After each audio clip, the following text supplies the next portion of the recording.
ఇక్కడే చూస్తున్నాం. కేరళ, గుజరాత్, అండమాన్ నికోబార్ దీవుల సముద్ర తీరాల్లో తవ్వకాలకు అనుమతులిస్తూ జారీ చేసిన టెండర్లను రద్దు చేయాలని లోక్సభలో ప్రతిపక్ష నేత రాహుల్ గాంధీ ప్రధానమంత్రి నరేంద్ర మోడీకి లేఖను రాశారు. ఇక ఆఫ్షోర్ మైనింగ్ వల్ల సముద్ర జీవులకు ముప్పు వాటిల్తుందని ఆయన ఆందోళన వ్యక్తం చేశారు.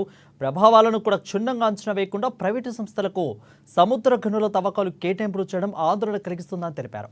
కేరళ, గుజరాత్, అండమాన్ నికోబార్ దీవుల్లో తీరాల్లో సముద్ర గనుల తవ్వకాలకు కేంద్ర ప్రభుత్వం అనుమతించిన నిర్ణయాన్ని తాను తీవ్రంగా ఖండిస్తున్నానని ప్రధాని మోదీకి రాసిన లేఖలో ఆయన స్పష్టంగా పేర్కొన్నారు.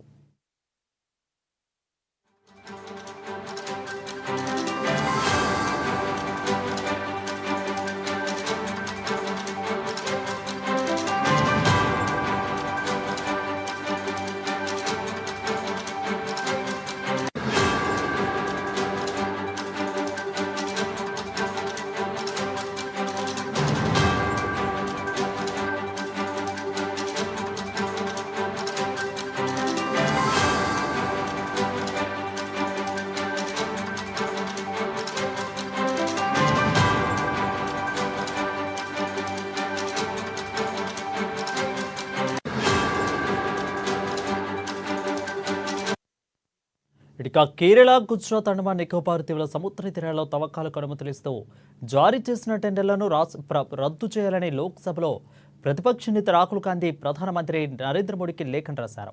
ఇక ఆఫ్షోర్ మైనింగ్ వల్ల సముద్ర జీవులకు ముప్పు వాటిల్తుందని ఆయన ఆందోళన వ్యక్తం చేశారు. ప్రభావాలను కూడా క్షుణ్ణంగా అంచనా వేయకుండా ప్రైవేటు సంస్థలకు సముద్ర గనుల తవ్వకాలు కేటాయింపులు చేయడం ఆందోళన కలిగిస్తుందని తెలిపారు. కేరళ, గుజరాత్, అండమాన్ నికోబార్ దీవులలో సముద్ర గనుల తవ్వకాలకు కేంద్ర నిర్ణయాన్ని అనుమతించిన నిర్ణయాన్ని తాను తీవ్రంగా ఖండిస్తున్నానని ప్రధానమంత్రికి రాసిన లేఖలో ఆయన స్పష్టంగా పేర్కొన్నారు.